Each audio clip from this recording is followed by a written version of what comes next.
આ હું થઈ ગયું મારા બાળા હાથે. બિચારો કેટલો હારો માણસ હતો.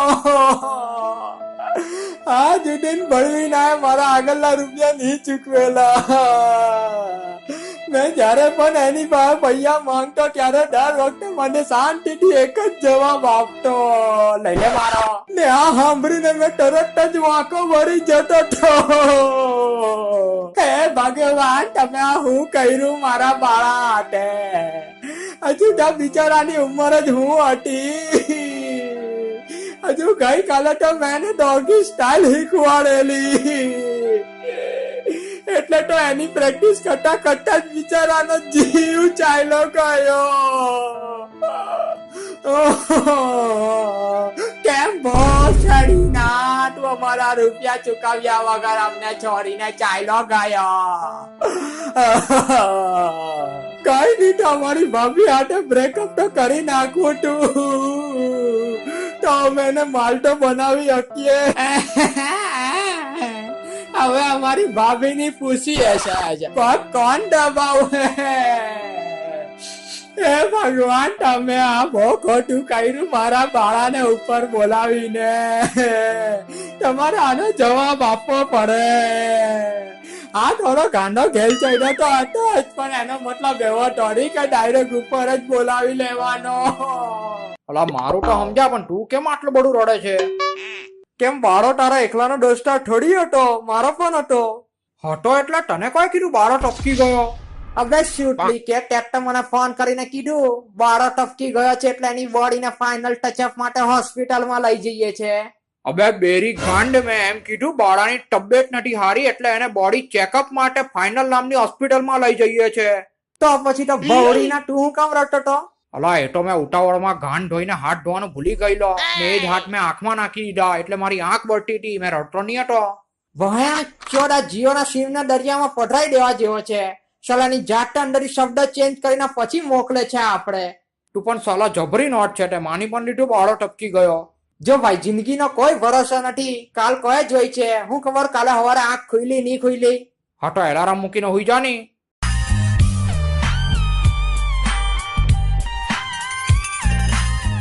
તું ઢોર સાલા મારા મરવાની જ વાર જોતો લાગે છે. નાલા, મેં તો પેલા 3 ઇડિયટ મૂવી ની જેમ તારી એમ્બ્યુલન્સ ની આગળ મારી ગાડી પર રસ્તો ક્લિયર કરતો હતો તારા માટે, પણ લોચો ત્યાં પડ્યો કે એ મૂવી હતું ને આ રિયાલિટી છે. હવે મેં અહીંયા ખાલી એક બાઇક વાળાને સાઈડ પર હટવાનું કીધું તો હરામ ખોરે મને જ લાત મારીને ફેંકી દીધો. મને કઈ ભળવા, તું તો પેલા સાઈડ પર હટ. ને એમાં વચ્ચે રસ્તામાં એકવાર પેટ્રોલ પટી ગયું, એટલે મને વાર લાગી હોસ્પિટલ પહોંચતા. ચાલ ફેંકું, અમે તો એમ્બ્યુલન્સમાં આવ્યા જ નથી. એવું છે? તો પેલી કોઈ બીજાની એમ્બ્યુલન્સ છે. ચાલ એ બધું છો, તારી તબિયત કેવી છે? હારી અટે તો ગાણ મરાવા હોસ્પિટલ આવતે. ડોક્ટરે શું કીધું? કઈ નહીં, ડોક્ટર લોહી લઈને ગયો છે. હવે ચાખીને જોયા પછી રિપોર્ટ આપે ત્યારે ખબર પડે શું થયું છે. બીપી ચેક કર્યું ડોક્ટરે? અલા મેં જ આજે સવારે ચેક કરેલું, કોઈ નવી નથી આવી, બધી જૂની જૂની જ છે. ખોફડીના અડધા મેં બ્લડ પ્રેશર ચેક કરવાની વાત કરું છું. ખબર નહીં કેમ મને ખાંસી બહુ આવે છે. તું પણ કૂતરાની જેમ પોતાનો ચાટે છે કે હું? અલા તારામાં પણ પેલો વાયરસ તો નથી ભરાઈ ગયો ને, જે ચીન માંથી ફેલાતો આપણા ઇન્ડિયામાં આવેલો છે? અલા પણ આપણે તો પેલું 3 વર્ષ માટેનું એન્ટીવાયરસ નખાયેલું જ છે ને. અલા બહુ વડી ના ટુરા વાડે ભૈરા વાડે, તું તારું ઘોષણા છાપ મગજ નહીં વાપરે ને તો જ હારો લાગે. આ કોમ્પ્યુટર વાળો વાયરસ નથી, આ વાયરસ લોકોના શરીરમાં ઘૂસે છે.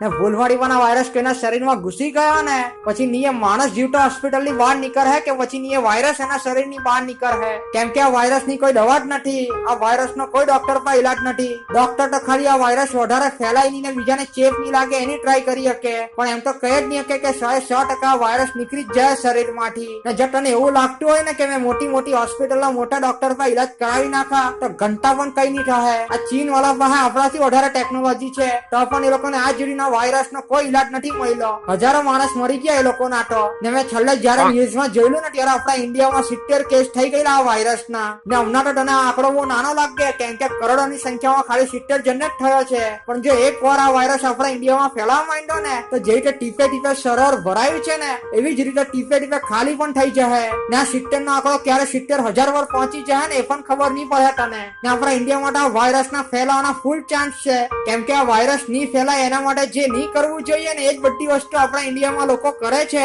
રસ્તા પર ગમે તે થૂક્યા કરે, ખાંસી ખાટી વખતે મોં પર રૂમાલ નહીં રાખે, હાથ બરાબર નહીં ધોય ને આ બધું કરવાથી જ આ વાયરસ ફેલાય છે. તો હવે આપણે ખબર કેવી રીતે પડે કે આપણા બાળાને આ વાયરસ થયો છે કે નહીં, ને જેના વાયરસ થયો એ માણસ બચે છે ખરી કે પછી રામ નામ સત્ય હે? કઈ કહેવાય નહીં ભાઈ, બચી પણ જાય, ટપકી પણ જાય. બારાડું સચ પણ ગભરાતો નહીં, અમે તારી હાથે જ ઊભા છે.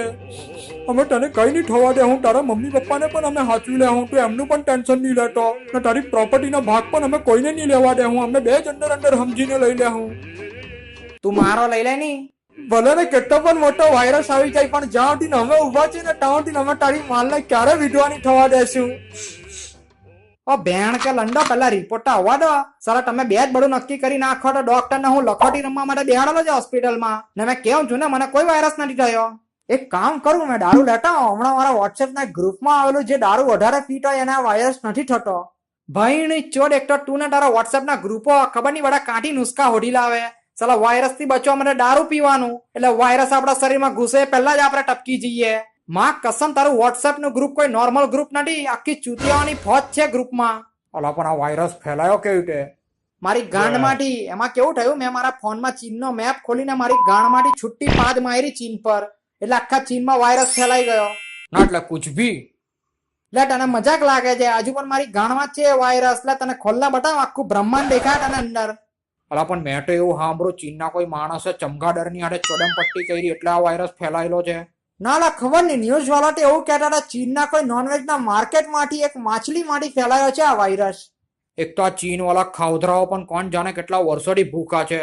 સાલા જે વસ્તુને જોઈને આપણી આંખ આપણા મંજા જેટલી મોટી થઈ જાય એ જ વસ્તુની આ ચીનીઓ આંખ કાઢીને ગુલાબ જાંબુની જેમ નીચુને ખાઈ જતા છે. સાલા જીવટા ને જીવટા સાપ ખાઈ જાય, ઓક્ટોપસ ખાઈ જાય, કૂતરા ખાઈ જાય, બિલાડી ખાઈ જાય. અરે ભાઈની ચોટ, જેટલા પ્રાણીઓના નામ અમે ભણ્યા નથી એનાથી વધારે પ્રાણીઓ ચીનીઓ ખાઈ જતા છે. પછી કઈ વાયરસ ફેલાયો તો ભોળીના આટલા બધા પ્રાણીઓ ખાઈને વાયરસ નહીં ફેલાય તો હું બિના ગેસ વાળા ફોગ ફેલાય ને? આ ચીની ભવડીના પોતાની આંખ તો આખી ખુલતી નથી ને પ્રાણીઓની આંખ ખાવાની કરા. એ જ ને, આ ચીની ચૂંટિયાઓના લીધે જ આ બધું થતું છે. કોણ જાણે લોકોની ગાણમાં કયો કીડો છે. મને તો લાગે છે 2025 ઉઠીને માટે એકબીજાને જ ખાવા માંડે આ લોકો. સલા ખવધરા ચોઈડા 4 પગ વાળી બધી વસ્તુ ખાય છે ટેબલ ખુરશીને છોડીને. ના ચીનીઓના લીધે જ બધા દેશોના લોકોની એકબીજાની હાથે હાથ મિલાવતા પણ ગાંડ ફાટે છે. ને આ લોકોના લીધે જ આજે તું પણ હોસ્પિટલમાં છે. હવે ભોસડું, કેટલી વાર કેવું તને મને નથી કોઈ વાયરસ થયો. આલે તારી હાંભે ટકાટક ઉભો છું. હવે તું કે પેલા ટિકટોક કરવાની જેમ તને મુજરા પણ કરીને બતાવી દઉં અહીંયા. સાલા જ્યારથી આ વાયરસ આવ્યો છે ને તને ભૂલમાંથી પણ થોડી ઘણી ખાંસી હું આવી જાય, બેટી ચોદો તને મરેલ જ જાહેર કરી નાખે. અરે પણ ભાઈની ચોદ, એવું નથી કે આ વાયરસમાં બધા ટપકી જ જાય છે. પેલા ચીનનું જ જોઈ લો, 80,000 થી પણ વધારે લોકોને વાયરસ થયો છે, તો પણ એમાંથી ખાલી 3,000 જેટલા જ મર્યા છે. કેમ કે 50 થી 60% લોકોની રિકવરી આવી ગઈ છે. પણ અહીં તો કોઈ વાત જ નથી કરતું. ને આપડા અહીંયા બધાને એમ જ છે કે એકવાર આ વાયરસ થઈ ગયો એટલે પછી ડાયરેક્ટ ભગવાનને જ મળવાનું છે. માકી આંખ એની તો સલાહ. જે લોકો જાંગિયાના જંગલમાં હાથ નાખીને ગોટિયા ખંજવારતા હોય એ લોકો પણ હાથ ધોવાની સલાહ ચોદે છે આજકાલ. સલાહ જે લોકોને પોતાની સેફટી હેલ્મેટ પહેરવામાં નથી દેખાતી એ લોકોને મોં પર એક કાપડનું માસ્ક પહેરવામાં પોતાની સેફટી દેખાવા માંડી છે. ને આપણા ઇન્ડિયાનો તો પહેલેથી આ જ પ્રોબ્લેમ છે. બધા એકબીજાને સલાહ આપી છે, બધા સ્ટોરી મૂકવા માંડ્યા, પોસ્ટ મૂકવા માંડ્યા, વાયરસ થી બચવા માટે આવું કરો, આ પહેરો, પેલું પહેરો. હવે ચોદું ભગર, તમે બધા ખાલી પોતપોતાનું કરી નાખો ને એ જ બહુ છે દેશ માટે. બધા એકબીજાને સલાહ આપવામાં લાગેલા છે, પણ કોઈએ પોતે સલાહ ફોલો નથી કરવી. જે દિવસે આપણા ઇન્ડિયામાં લોકો આ વાત સમજી ગયા ને એ દિવસે ઇન્ડિયાના 50% પ્રોબ્લેમ સોલ્વ થઈ જાય. અલા તો દૂર રહેતો, દૂર રહીને વાત કર, તમને પણ ચેપ લાગી જાય તારો. તમારો રિપોર્ટ આવી ગયો છે, બધું નોર્મલ છે. વેધર ચેન્જ થવાના લીધે થોડી તબિયત બગડી હશે, બાકી બધું નોર્મલ છે ને તમે ઘરે પણ જઈ શકો છો. લે ખુશ, મળી ગયો વાયરસ. મેં ક્યાર ન કેવું છું કોઈ વાયરસ નથી થયો મને. તું કે તને મેં છાટી ફાડીને પણ બતાવી દઉં, જોઈ લે અંદર મોં નાખીને, તને કદાચ કોઈ વાયરસ મળી જાય. અલા પણ મેં તને ક્યારનો ફોન કરું છું તો તું ફોન પર પણ ખાંસ્યા કેમ કરે છે? અલા મારા બાપ, એ ખાંસી મેં નથી ખાતો. આ વાયરસ ના લીધે એવી ક્વોલિટી મૂકેલી છે બધી કંપની વાળાએ. ભાઈ ની ચોડ, એ લોકો બધું જાતે જાતે મૂકી દે, એમાં મેં શું કરું હવે? એની તો માના લુગરા વેચું હદ કરીએ વાયરસ. એ તો ચાલો બસ, જો તમને મારા વિડીયો ગમ્યો એટલે લાઈક ઠોકી દેજો. ને તમને મારા વિડીયો માંથી જે પણ કઈ સારો મેસેજ મળ્યો હોય ને મને કોમેન્ટ કરીને કહેજો. ને મેં થોડું ફની વેમાં તમને મેસેજ પહોંચાડવાની ટ્રાય કરી છે, તો આપણા વિડીયો ને તમારા ફ્રેન્ડ સાથે શેર પણ કરી નાખજો. ને એમ તો હવે મેં કઈ બહુ વધારે નહીં બોલા, પણ હવે સાચવજો થોડું. બીજું હું, હવે આવ્યો છે તો હવે આપણે સાચવવું તો પડે જ ને. ને તમે આપણી ચેનલ ને સબસ્ક્રાઇબ નહીં કરી તો સબસ્ક્રાઇબ પણ કરી નાખજો. હું ખબર કાલે સવારે ઉઠા નહીં ઉઠા તો ફટાફટ સબસ્ક્રાઇબ કરી નાખો. ચાલો તો